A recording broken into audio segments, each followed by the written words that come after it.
Now there's two links over here on the side that are beneficial as well. I have them open already here up at my top.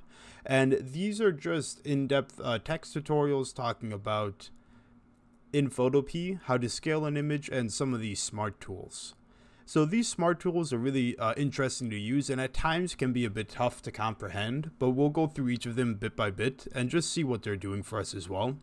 But I would recommend taking a look at this in your free time and reading through it, as the Photopea tutorials and their help is very useful, and it helped me out a ton in my previous lessons as well.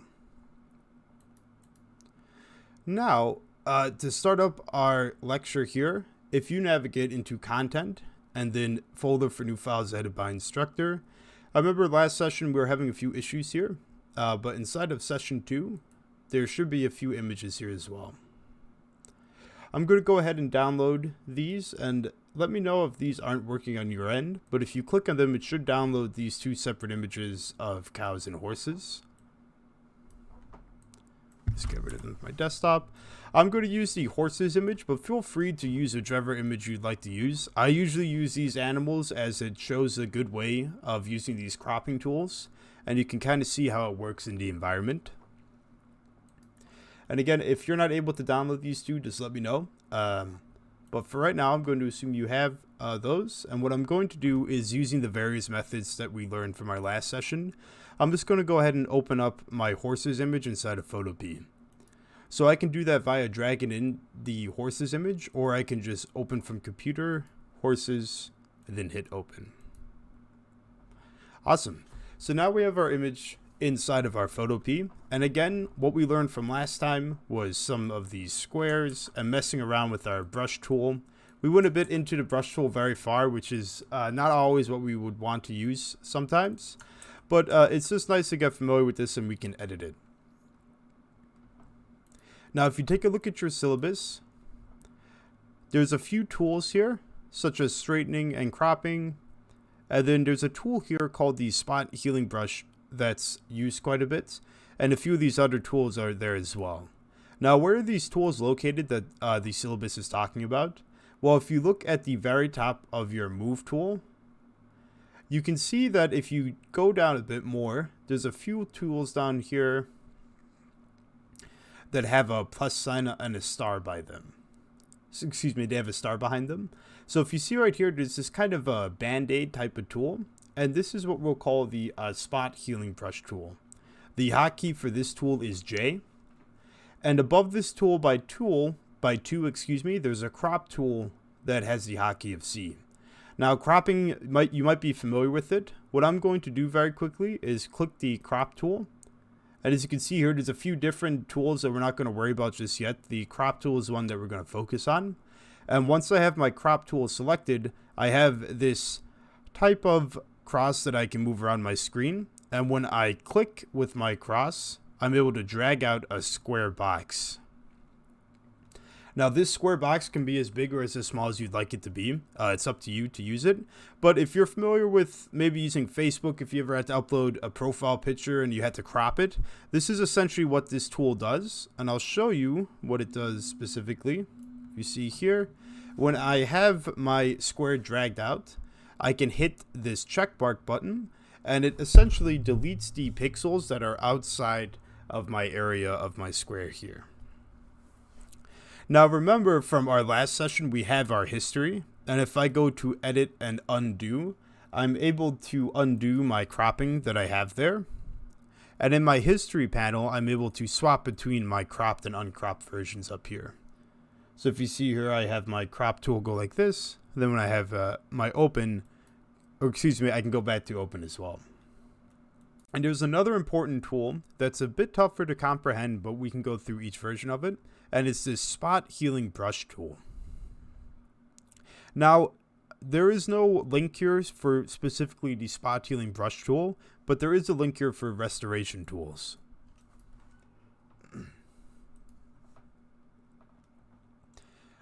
The spot healing brush tool is a part of a toolkit of restoration tools.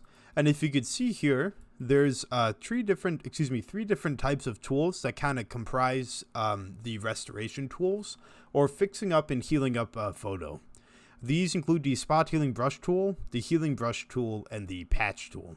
We're going to go through each of these, but if you take a look here with the spot healing brush tool, there's some good examples of what it does, and each of these are pretty much similar to it as well. And what I want to tell everyone is that which tool you should use isn't very easily answered. It's more so depending on your situation. So depending on the type of photo that you're working with, you might need to use a different tool. But before we delve into there, why don't we just try out all of these tools here? So if you go to underneath your crop tool, you'll see again this kind of band-aid with the star in the background.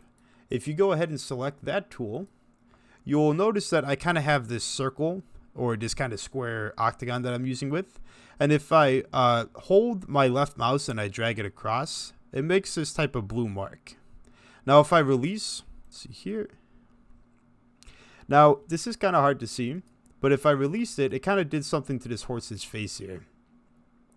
Now again, I always said earlier that sometimes these tools are situational, but essentially what the spot healing brush tool is, what this tool does is it will remove images from your main photo and use the background of that photo to kind of build in the background where it used to be. Now, if you notice here, the spot healing brush tool circle looks a bit like our brush tool circle. Does everyone see how they look a bit similar? So I'm on my spot healing brush tool, and now I'm on my brush tool normally. The cool thing about the spot healing brush tool being a brush tool is that we can increase its size. So if you right click on your spot healing brush tool on your photo, it will bring up a brush pane. And I can increase the size of my brush. And what will this do? Well, it will allow me to select more of the horse at once. So using this horse image, I'm going to right click again to remove that. Excuse me, or the escape button. And then I'm just going to go ahead and select this horse, and now I'm going to release. And now again, this might take a while depending on your computer speed and everything, so sometimes it's good to not make it too big. But now if everyone can see here, my horse that I used to have in my image is gone. And that's essentially what the spot healing brush tool is. If there are some type of foreign objects in your photo that you don't like, if you think it looks a bit different, if you would like to change it up a bit, the spot healing brush tool is a great way for you to use the AI built into Photopea to remove some images that you don't like from your photo. So I can select here. And sometimes it works and sometimes it doesn't. But if you notice, let me make this a bit smaller so it's not as slow. If you see these little grass patches, I can kind of highlight them, and you can see that it just becomes flat grass. Sometimes it works and sometimes it doesn't, but for these weeds that are around, I can kind of remove them and make it look like it's just plain grass. Cool. Now, of course, with the grass, it's much easier to kind of manipulate it so that it doesn't look too bad. But sometimes, and you'll see this in Project 1 when you're using this tool, it will kind of make it a bit weird looking. Let me see if I can recreate what I'm talking about here. If I use my spot healing brush tool on this horse's mane, if everyone sees this, it looks a bit blurry. It looks like someone kind of smudged my image here with, maybe it was like just using a tool that smudges. But if you could see here, sometimes it does definitely smudge the image and it looks a bit odd. And that's because my spot healing brush tool isn't recognizing anything in the background that I can use to replace the mane with. So you got to be careful when using this tool. If you see that this smudging is going on, you might need to increase your size of your brush so that you can kind of manipulate it so it removes more of it at once. I increased the size of my brush and I completed the horse. Now you see something really weird happened here. It actually duplicated one of the horses to the left as well. So I'm going to say I did that on purpose, but again, these tools sometimes can be a little odd and wonky, so just be careful when you're using it. But in general, this tool is very, very handy if you lose. Let's just say I want to remove these weeds in the background. I can increase my size. I can drag my tool across this over here, fill it all in, and this will probably take a while to load in, but let's see what happens if I do this one. Hopefully it works. Awesome. So some weeds are still there and stuff. I might have to do one at a time. But as you can see, sometimes the weeds get removed and it looks a bit neater. Now that's the spot healing brush tool, and it's probably the best tool that you can use out of these restoration tools. But again, what I want to keep in mind is that there's no perfect tool for the job. It depends on the job itself. So which job that you need to use, or excuse me, which job that you have in mind, you'll probably change your tool for it. Okay, so if we take a look back at our smart tools, there's a few more, and as you can see here, there's only 3 inside of this link, but there's actually 5 here. And of course, some of these we'll worry about later. But if you go to the next tool, this tool is called the healing brush tool. Now this looks a bit similar to the spot healing brush tool, but the difference here is that if I select, I can't do anything yet. But if you notice, I'm going to hold it down so that arrow keeps coming up. It says select clone source by holding Alt or K and clicking on the image. Now what does that mean? Well, what this tool does is it clones areas of our image and places it into a different area. To do that, that sounds pretty more complicated, but to do that, if you hold K, or if you hold the Alt key, as you can see here when I select, holding Alt or K, and again, Alt is to the left of your spacebar on your keyboard. If I hold down Alt, I get this cross that I can kind of move around. And what's the point of this cross? Well, this cross is going to act as my cloning source. So what this tool does is it clones areas of your photo and puts it into different areas of your photo. To show an example, I'm going to increase my size maybe to 40 pixels with this tool selected. Again, I have the healing brush tool selected, and I'm going to hold Alt, and I'm going to select the rock that's down here. Once I have that rock selected, does everyone see how my brush tool has now, instead of being a flat circle, has become this type of rock? What that means is it's pretty much going to copy where my cursor was and then put it into a brush that I can then use to copy elsewhere. So I'm going to hold Alt again, and I'm going to select the rock, and then with my rock selected, I can hold down left click, and as you can see, I can kind of expand where my area is. Now a downside of this is that the cursor, or excuse me, the cross, wherever you put it, when you drag, it will also drag the cross, but you can't see it that well. So as I'm holding my left click, it's kind of hard to see, but that's a bit easier to see. Does everyone see how there's a cross that's below my main circle?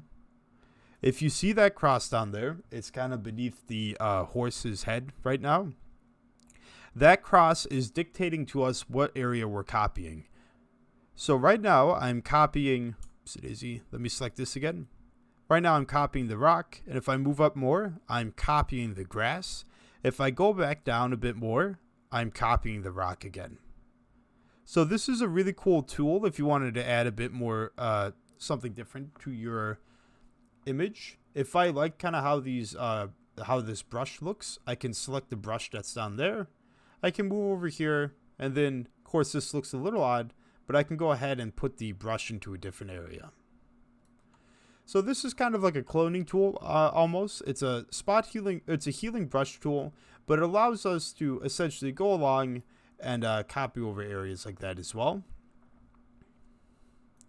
Now there's another tool here, and of course this is used for Project 1, and when the Project 1 comes up, I can go more explicit on it. But essentially this tool is very neat for small touch-ups of areas. For instance, let me see here. Not sure a good example of it, but essentially let's just say I got this image and there was this brush here already and I didn't like how it looked. I can hold my Alt key, I can select the grass that's over here, and while that grass is selected, I can just copy it over my brush, and then wherever my cursor is, it's going to copy it. But as you can see now, it kind of got rid of the brush there. I'm going to select over here, and I'm going to do the same for right here. That fixed up that. And then for this brush right here, I'm going to leave it, but let's just say for these small guys, I don't like how they look. So I'm just going to go ahead and use my healing brush tool to kind of remove some of these blemishes. So that's the purpose of this tool. It's a very small way of fixing up your image, and it's very helpful in certain situations. There's one more tool here called the patch tool, and these two tools we'll come back to later. They're not so important right now, but this patch tool is a neat little tool that I'll show everyone what it does now. And what this patch tool does is it kind of does what its namesake does. It essentially allows us to move around areas or copy areas inside of our photo. So if I select patch tool, you'll notice at the very top of your selection that you have two different options here. You have a source and a target option. Why don't you select the source option, and let's just try to see what happens here. If I drag, using the patch tool, a circle around this horse, it will allow me to have this type of selection made. And now you can see inside of this selection, I am actually kind of stuck where this horse is. So now with my cursor, I'm going to hold down left mouse and I can kind of drag this horse around. So now what is the purpose of this tool and why would we need to do that? Well, let's just say that I don't like how these horses at the top right are positioned and I kind of want them out of my photo. There's a few ways I can do it, right? I can use the spot healing brush tool. I can maybe go like this. Let's see what happens there. It's a bit slow. It worked pretty well, but let's just say that it didn't work out too well. What happens if it gave me some of that blemishes? Well, I can go ahead and try to use the healing brush tool, but sometimes this doesn't work out too well, and it makes it, as you can see here, it put more of the horse, and now I have the original horse onto the right. So that didn't work out too well either. See here. Excuse me. So what with this patch tool, why don't I select the patch tool and the source target? And what I'm going to do is drag a circle around these horses here. And now, because this tool essentially makes it so that they're stuck in place and we can kind of find a new area of our image, I know that there's a lot of free area to the left that I like how it looks. I kind of like how this grass looks with the dirt. So what I can do now is I can select these horses inside of this selection box and drag to the left here. And as you can see, it's taking that area of the left, which is over here, and it's removing the horses from there. If you keep dragging to the left, what will happen? Well, eventually our photo ends, right? So if I keep going, let me see here. I think it should have ended by now. Sometimes it doesn't. I might have messed up there really quick. Oh, there's a bunch of patch tools here. So if I keep, if everyone sees here, if I drag to the right because the edge of my photo is there, does everyone see how there's this kind of straight line? That's essentially the end of my photo. So I don't want that to occur sometimes. But I'm just going to go drag to the left. I'm going to go find a nice empty area. Maybe right here is good because there's some brushes. And then I can release. And then I can go to the select button and then just hit this deselect option. And that will remove that there as well. Of course, you can just hit escape. That end part isn't too important. But does everyone see how this patch tool kind of works?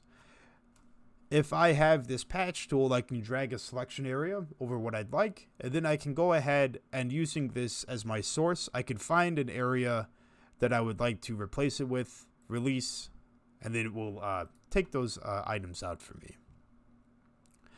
Now, if you were keen, you might see that at the top there is two options up there, right? The source and the target.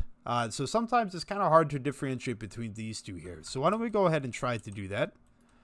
So what is the opposite of the source and the target? Well, with our patch tool selected, why don't we go ahead and drag, or excuse me, let's select our patch tool and hit target. Why don't we go ahead and drag another circle around these guys? And what will happen now? Well, we remember that if I dragged inside of here last time, it would move the photo into where they were. If I drag this time, what happens? It actually makes a copy of the horses themselves. So maybe I had a change of mind and I like how they look. I can go ahead and copy the horses, put them over there. I can release, and now I actually have a nice little copy of these horses here as well. Let's say I liked how this one at the front looked. I can go ahead and make a circle around him. And now with him selected, I can go ahead and copy him over to up here. He looks a lot bigger because of the proportions up there, of course. But as you can see, this tool could be very beneficial if you kind of like how maybe some trees look in an image or how a house looks. You can go ahead and copy it pretty quickly and then put them into different areas inside of your image. Now, which one would you prefer to use, source or target? Well, again, I'm not sure. It's up to you because, again, with these projects and these capstone projects, the images are kind of a bit more different at times. So remember to try out different tools for the different job. So if you find that the spot healing brush tool just isn't working out too well, maybe try out these healing brush tools and the patch tool. So remember to keep changing it around and figuring out from there. Now, if we take a look at our syllabus one more time, we'll notice that there's this selection area here. There's a bullet point here that says repairing areas with the clone stamp tool. So the clone stamp tool is underneath our brush tool, and its hotkey is S. If I select the clone stamp tool, this is almost pretty much similar to the healing brush tool. So I'm going to hold Alt. I'm going to select an area that I wanted to copy.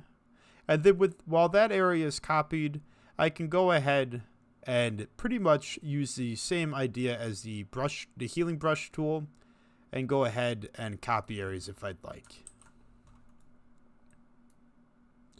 See here, you can increase the size as well of your copy. See here, as everyone can see here, I can kind of copy the horse that's below me. And the reason it's copying like this is, where is my alt cursor located? Well, you can kind of see it at the horse's leg down there. So it's copying the horse's leg.